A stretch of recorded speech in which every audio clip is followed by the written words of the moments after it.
are listening to yet another episode of Smash the Bug. I'm your host, Joseph. And I'm your host, Jesse. We're together, your host, to bring you some interesting stories, some challenges that we've fought through here recently about in our practice as Magento practitioners or e-commerce developers, however you want to classify us.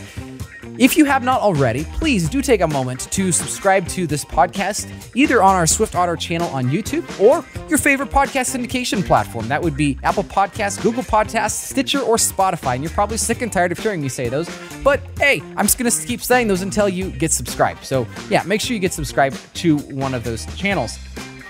Today we have some very interesting news we're going to talk about. And if you have connected with me on LinkedIn or followed me on Twitter, Joseph Maxwell on either one of those, you would have heard, hopefully, about this breaking news. But if you haven't, well, then we have some really cool stuff to talk to you about. Jesse, what is that? Yeah, and this is the good type of breaking news where we're talking about something good here. That's right. And that's the release of Magento 2.4.3. Normally, those releases come with great bug fixes, good security enhancement, but this one's dropping a big feature where Page Builder is coming to community. So upgrading brings a very nice editing experience to the community platform, which is available open source, free, freely available. So that is a pretty awesome enhancement. Matter of fact, I would go so far as to say that solves one of Magento's biggest weaknesses, and specifically focusing on that community platform, where previously the content management aspect of it,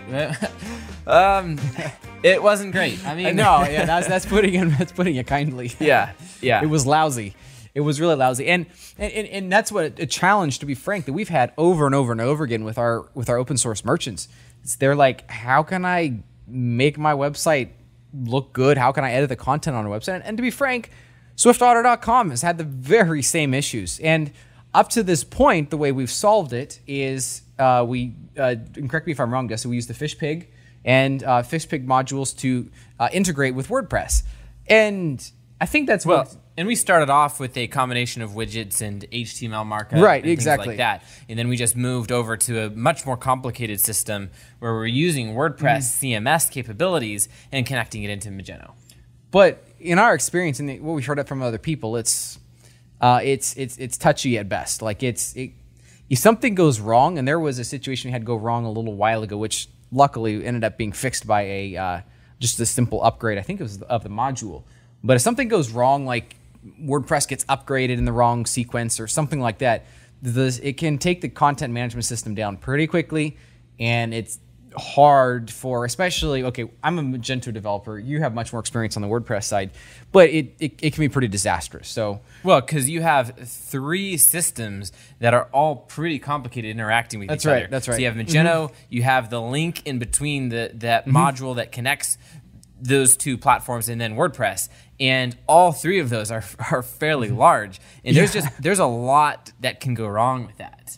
Well, and there has been a lot that has gone wrong with it, just to be really frank. And again, no shade against FishPig. Like it's a tremendous module, and it works well the vast majority of the time. There just are those couple times that it breaks, and again, it's probably just as likely a WordPress plugin's fault as opposed to anything that FishPig does. It's just it's a difficult balancing act to keep those systems rolling. So yeah, so this is a really, really welcome addition to the Magento community platform, and it will allow us as developers to better integrate the custom features that we build into the site. So giving us more control. We don't have to just use widgets.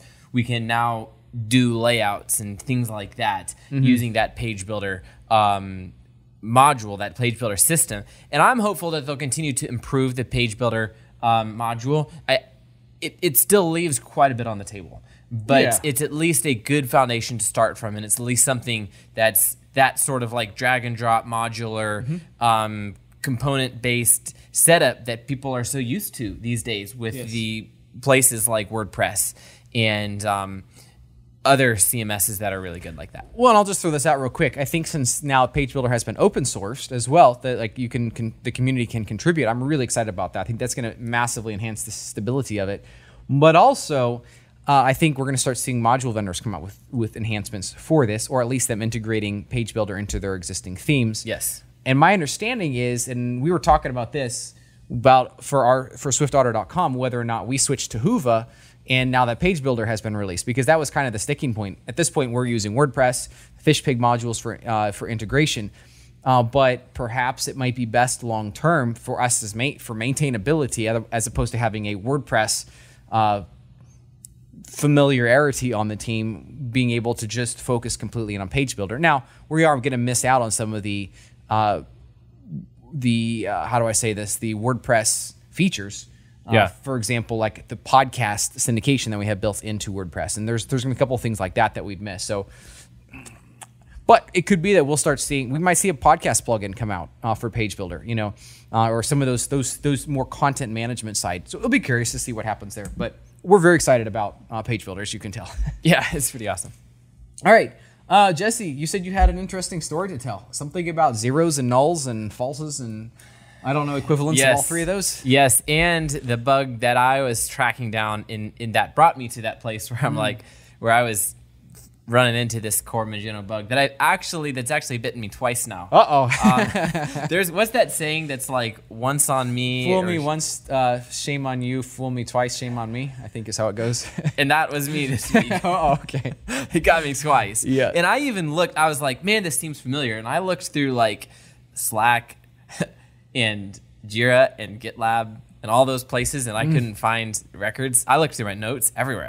I couldn't find it. That's where that personal solution log is so important. I've added, I think I've added 4 or 5 items to my personal log here in the last week. Yeah. So evidently that other one didn't make it in there, or at least not with the keywords that I remember. So I was looking at, there was a problem where it was kind of funny actually. We have an interesting system where there's kind of like three entities that are related to each other. You could say you have the parent, which is actually like a quote, which is actually a Magento quote. Then underneath that you have an entity, and underneath that you have an entity. So it's kind of like 3 things. And well, if you took that bottom one, that lowest one, and saved it, it would delete the middle one out, which was pretty inconvenient. And also like a strange and surprising side effect. Like, why would saving that lowest level of the chain delete the middle level out? And so I'm like, okay, I can jump in here and try to solve this. And so I start going through the things that I thought of, and carefully search the code, set breakpoints on the different places where these things were being deleted, everything that I could think of, and those breakpoints weren't being triggered. I mean, this entity was being deleted, but everything I tried, just like one thing after another, and I was like, okay, this is not working. Took a step back. What am I missing? What can I do here? And everything like that. And so those are one of those incredibly frustrating problems, because no kidding. It's like you see the record in the database being deleted, but what in the world is causing this to happen? And so I would go through and I would carefully go, like even in the code, I would watch, okay, we're saving this one entity, and then I would refresh the database even as the request was processing, because at Xdebug it kind of like slows it down a little bit, for better or for worse. And it was like, sure enough, that entity would flip pretty fast as that was being saved. And I'm like, what in the world? Like, did somebody like do some sort of magic in order to make this thing like delete outside of Magento's resource models? I mean, you can only go so deep in a resource model. Right. And in the process of that, one of the things that I did was I noticed that when I saved this entity, it was adding a 0 to some of the fields in this on this entity. So what was being saved? It was in Magento form. It was being saved as an empty string, was what it was coming through in that request. But by the time it made it back out into that form, it was a 0. And one of the things that I have learned is that sometimes the small things can be like the actual problem. And so I thought, since I'm in here, it would be interesting to try to track this bug down, because number one, this seems like a problem that could be an issue other places as well, and seems like a good thing to fix regardless. But number two, like, what are the chances that this is actually causing my problem? And while it turns out it wasn't the actual problem, I delved way down into this file in this DB adapter PDO MySQL file, like way down in the Magento framework. That's going deep, folks. Yeah. Where Magento figures out what type of column this field is being saved too. And it takes that information, and if it's numeric, it will convert it effectively to a integer. It'll cast it, whatever it is, whether it's a 1 or a 100 or an empty string, it'll cast it to a number, which most of the time is great, but that particular row or column rather in MySQL was nullable. So there's no reason that it couldn't be null or 1 to 100, something like that. And that sort of logic was there, but only currently available for field types that were not numbers. And so only numbers would be cast over like that. And that's the thing, you know, the whole idea is, I mean, I get the idea, but I wish you could remember what that other time because you tracked that down another time. It was a couple of years ago. And but I cannot remember off the top of my head what that scenario was, because it's not good. If you're listening to this as a developer, it's not good to, in many cases, I can't say all cases, but it's in many cases not good to treat a null as a 0. Now, in a Boolean comparison, yeah, that would probably make sense. But there's some cases where a null is not equal to a 0, and by that type of casting, or even just that assumption in our code, we can be getting ourselves into trouble. For example, null, like in a pricing context, null could mean empty, this is not set, versus 0 means this person owes 0 extra money of one sort or another for this on this order. So null can be very different than 0. And that is the key difference, because also a 0 is a valid ID. Like in MySQL, your auto increment will start from 0. So that can be a perfectly valid entity. Oh yeah, that's what was going on. That is absolutely what was going on last time you had it, because yes, it was referencing it had not saved yet, or the association had not been made, so that column should have been null. Yeah. But it wasn't null. It was set. It was changing to 0, which caused a foreign key crisis, I think, at that point. Yeah. Yeah. And so that's the key difference between 0 and null. Both are falsy. If you do a if and you check, if this is falsy or truthy, like the 0 will return falsy, but there is a difference between that and null. And that's why something like this actually does matter. Even though it was, it's annoying to have zeros coming into the forms where the fields were empty. Yeah. But fundamentally, it is a difference in logic and in approach there. And so fixing it created a composer patch and got that dealt with. But it was great to be like, okay, well, add a couple characters and we can get this fixed. And that was in particular in Magento 2.3, and hopefully it'll be fixed in a future version of Magento. But anyways, with that, I was working on the other problem. I did get that issue fixed related to the zeros, but it didn't fix my other thing. Oh, that'd be so frustrating. And as I was going along, there was this little thought in my head that, you know what, I should start xdebug before running RabbitMQ consumer. Which is, we use RabbitMQ on this site. And if you don't start the xdebug listener before you start the consumer on the RabbitMQ side on the CLI, then it doesn't register. It doesn't work at all. And so I had that thought, but I was like, I think I did it that way. And I just kept right on going. And then looking back, I realized it would have taken me 5 seconds to restart that consumer just to toggle those things around and make sure that my xdebug was running first, but I didn't. And I just assumed that it works. So I reached out on our developer Slack thread and Slack channel, and you responded, and you were like, "Hey, just to double check, did you make sure that was the case?" Yep. And I was like, "No, you've got to be kidding me!" So I did restart it, and almost immediately those breakpoints triggered, and I was able to narrow in and find a solution to that problem. But it just made me think of oh man. Next time I run into something where I have trouble, I need to go back and just double check one more time my basics. Yeah. Make sure that my tools are working in the way that I expect them to be. And just a side note there with the whole idea of RabbitMQ, I'm guessing a good number of you folks, as you're listening to this, do not use RabbitMQ, and maybe a few of you don't even know what RabbitMQ is. I'm not going to explain what RabbitMQ is. We had a great conversation with Chris Anderson. Oh, that was probably a month or two ago. Excellent conversation about using RabbitMQ.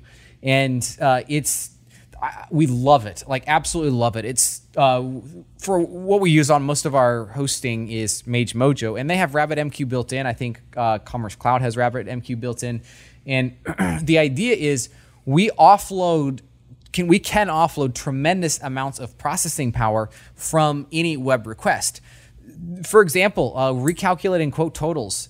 There are some cases, not every case, but there are some cases where we can offload that into a background process, and the quote totals will be updated at a later point, but it doesn't really have to happen at this point. Let's see here, or indexing, like some expensive indexing operations.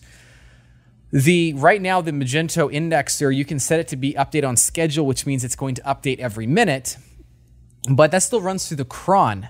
I would just love to see the ability for events to be passed through RabbitMQ, because like a product a catalog product save after, isn't that? I think that's the event name. There's no reason that at least the events that are built right. And we should talk about that in here in a second. The events that are built right, those should not have to be run in the same web request. At least a good portion of those. Jesse, do you remember what I'm talking about when I say events built right? Well, I guess I don't follow that. Okay. Well, I'll jump in here real quick. Please. This is not part of our notes. The idea is that events cannot be ordered. Because events cannot be ordered, they will not affect. They should not affect business logic. And so events are kind of like. If you think of like a bicycle wheel, that like you have a hub and then you have spokes. Well, if plugins would affect the spinning of the hub, for example, but events have no communicate. They only receive information. They don't pass. They shouldn't pass information back. They shouldn't modify information going back into the system. That's right. That's right. Yep. And so, or that will need to be then modified at a later date. So, because ultimately, again, with events, I can't say, hey, I want this event to occur before this other one, because events order is ultimately determined by the order in app-etsy config or i.e. your module dependencies, module sequence, and there's really no way at that point to order them. So. Because of that, events that are done right, most of those should be able to be pushed out through RabbitMQ, or at least a good number of those. And we've actually worked on a project like this, and we hope to open source this eventually. Yeah.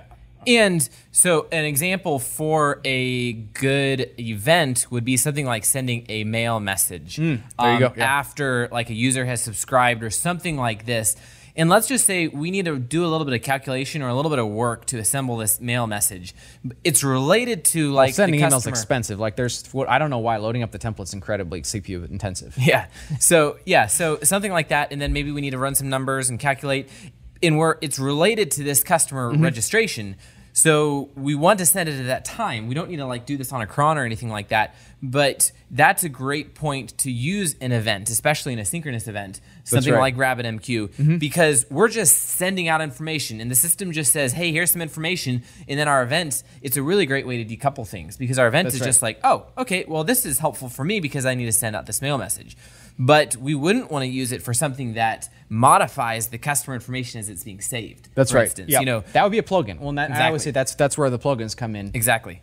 Yeah. And that was a paradigm shift, Magento 1 to Magento 2. Oh, for sure. Because Magento 1 used events for those types of things. And there's some relics of that in Magento 2 where they give you things and sometimes even expect you to modify them. But the placing order process is full of events that like an event happens at the top of a method, event happens at the bottom of a method, and you can just use a plugin, a before or after plugin. And I will throw out there, in an after plugin, I've seen a number of cases where people use an around plugin because they want to take the incoming parameters and then modify the results after it. Like basically, you want to take it after plugin, but you also want the parameters, the parameters that were going to the method to be used in this after plugin. Well, one thing to remember is if you look in dev docs, it's always good to review dev docs.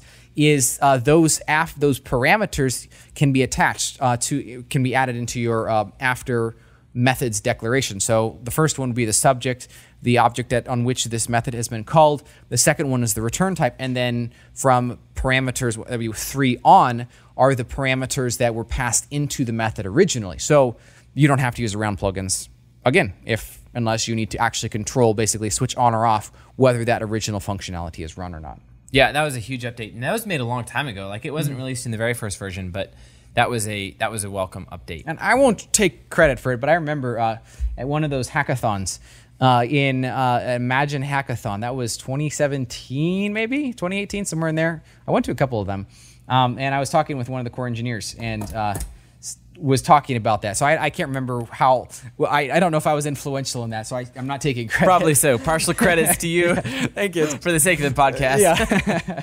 Either way, it's the hits here, and it doesn't matter how it got here. I had a really good reminder, and I seem to be good at some of this, generating this type of these stories. So you'll have to forgive me here, but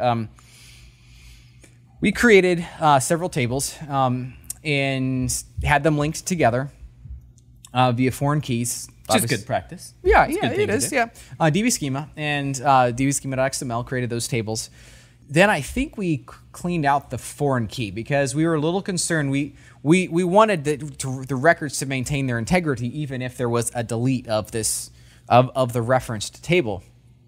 Again, just in case there was a problem, we decided to do the validation, the foreign key validation on the PHP side as opposed to letting MySQL handle that for us. And so we took that back out, and I think that was the reason, but I can't remember for sure. Well, a little while ago, we were running into this weird issue. The merchant called us up. Actually, I say a little while ago. That was last week. Merchant called us up and says, hey, we're not seeing this particular record appear on a product page. And I think the temptation for us as developers to say, oh, well, somehow that got deleted. It's not a problem. We'll just go recreate it, or you just do it, resync on your side, and it's all good. But I think that can be a dangerous thing to do because, well, what happens if there was something in the code that triggered this accidentally? We need to get to the bottom of this. And so that's also, if I could make this suggestion, where database backups are incredibly handy. We got to go clean out some of our backups. We have almost a terabyte of backups, encrypted backups, with the private key is absolutely not stored on the server. So we take security very seriously, but and of course, no credit card information is in these backups. But we have a tremendous number of backups, and so I decided I was going to go start stepping back through the time machine a little bit and see where I could find out when these records did exist.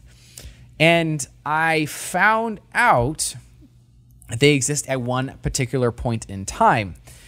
And as I was tracing back through this, I found that it was actually, we made a mistake on our side and did a little bit too aggressive testing via Postman. And one of our members did that. And we ended up deleting a couple of rows we shouldn't have, which had a bit of an extra effect. Well, the question is, well, why did it have an extra effect? Because I was looking at DbSchema and I saw no foreign key there because I knew we had removed it.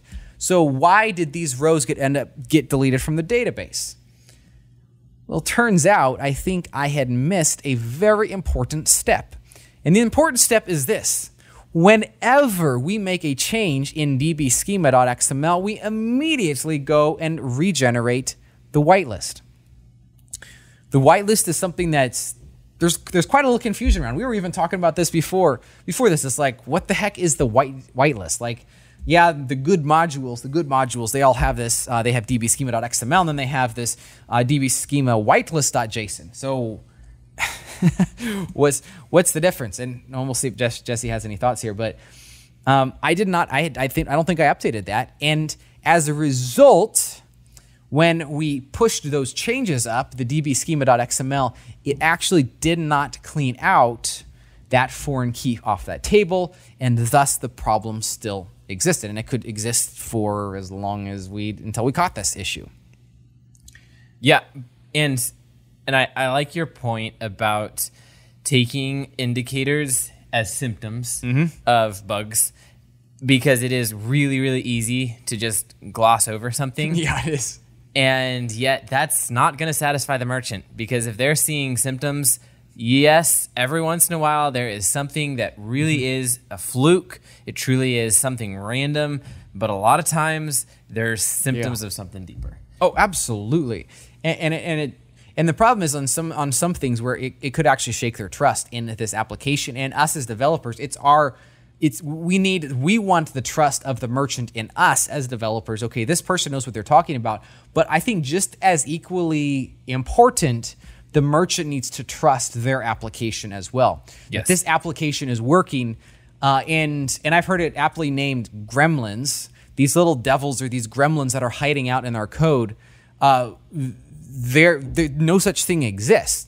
Those are bugs that happen. Those are deficiencies in our business logic or conditions that have been not dealt with. And I talk about in my book, The Art of E-commerce Debugging. There is a couple of cases where it is truly and genuinely random, like a out-of-memory killer is probably the best example there. But it's up to us as developers. We got to get in there and troubleshoot this. It took me 2 hours to get to the bottom of this, pulling backups and figuring all that stuff out. But we finally got to the root of the issue. And this issue would have persisted over and over and over again because that foreign key was still on that table. And it would have definitely caused some more problems in the future. Yeah, so 2 takeaways from that. One is that DbSchema whitelist is really important to generate. It's very important. And yes. the reason it's important to generate is because it handles deleting stuff from the database. That's right. And so dbschema.xml will add stuff, no problem, to the database. But dbschema whitelist.json and the associated CLI commands to generate the whitelist, handles deleting things. So if you don't run or allows for deleting things, yeah. Exactly. So, or like prescribes it or whatever, something like that. It says this is okay to delete, I think is the way that's... Right. So it's allowing these entities to be deleted. And that's the step. And I would say also that that's a good kind of like flag for someone reviewing a PR, a pull request. Yes. To just double check that if there's a dbschema.xml change, there should be a whitelist change as well, almost certainly. And it's one of those things you just can check without too much difficulty. Yeah, absolutely. So that was a good reminder for me. It was good for both of us as we're making a change to our reviewing process accordingly. That if there's again, like you said, if there's a change in DbSchema, there has to be a corresponding whitelist change. Well, and a plug for you too. You published that on our developer Slack channel. And so when I was digging into the problem that I described earlier, I was like, oh, maybe it's foreign keys. Except it wasn't because in my case, I was dealing with a soft delete. So instead of actually deleting the entities, we had an is deleted column in that table that was flipped to 1. So I was like, oh, bummer. Clearly that's not going to be the case for me. Soft deletes are like the best thing ever, and they're like the worst thing ever. It's a brilliant idea, love it, but you got to know what you're talking about because otherwise it can cause some real problems in the system. Why are these deleted entities showing up? It's like, well, they're not actually deleted. Yeah, we were flipping a 0 to a 1 for the is deleted column. And someone missed a where clause to filter those out. Which goes back to the whole value of using resource models. There's so much we can talk about, and I think we're about out of time now. But yeah, using resource models is really helpful because again, in my opinion, it allows us to centralize these requests as opposed to, for example, using collections. And in my experience, collections end up getting fragmented. So many people don't like add extra methods to the collections. Some people do, but in many cases, we just inject a collection factory. We say collection factory create and add field to filter, add field to filter, add attributes to select, whatever, and that's what we get. As opposed to, I love resource models to an extent. Like if you have to select a lot of column stuff, then it becomes a pain. But the resource model allows us to, I feel like allows us to centralize in that case, and ultimately it's very raw. So at this point, for example, the delete method, we can override that, and we can set the is deleted flag and actually call the save method instead of calling the delete method. And then, of course, we could add like a hard delete method that actually does call the parent delete method. So we're kind of moving functionality around. So we still have the capability to hard delete it when that need arises, but we've taken care of the delete, and Magento recognizes as such. Cool. Well, I think that calls a wrap for it. Jesse, did you have anything else? Any other things, comments, thoughts, concerns, questions, inquiries? I don't. I've run out of words now. Okay. Well, I think this is a great time to stop this episode then, because otherwise Jesse will just sit there and be quiet. So we love his feedback. I guess I had a couple more words there. Well, good. That's great. Well, again, it's been an absolute pleasure having you here for this episode today. We are excited to share, mostly excited to share what we've been learning. Some of it's a little bit on the embarrassing side, but we are open, honest, frank people. We are developers just like you. We are fighting. We are working hard to become the very greatest developers that we can possibly be. And it's a journey. It is a constant, everlasting journey. And I don't think anybody arrives or anybody should arrive because we're always learning stuff and the web's changing. We're dealing with new issues all the time. And it is my goal, is Jesse's goal, it is our goal to inspire you to be the very greatest developer. And hopefully through some of these challenges, not only do you learn the technical things, okay, the difference between false or null and zero and how that applies to Magento, but you also learn more of the ideas and the thinking and the mistakes that I make by not regenerating the whitelist after I made a change in DbXML. That was a dumb mistake, but it is what it is. So thank you for participating here in our conversation today. We wish you the very best as a developer. Make sure you join our Slack channel if you have any questions to be able to ask them and ask some professionals. Like I'm always on there. We have some wonderful people on this Slack channel. Jesse, I bubble questions up to him occasionally as well. It's a great, thriving environment. SwiftAuto.com/Slack. It was a pleasure having you here in the podcast today.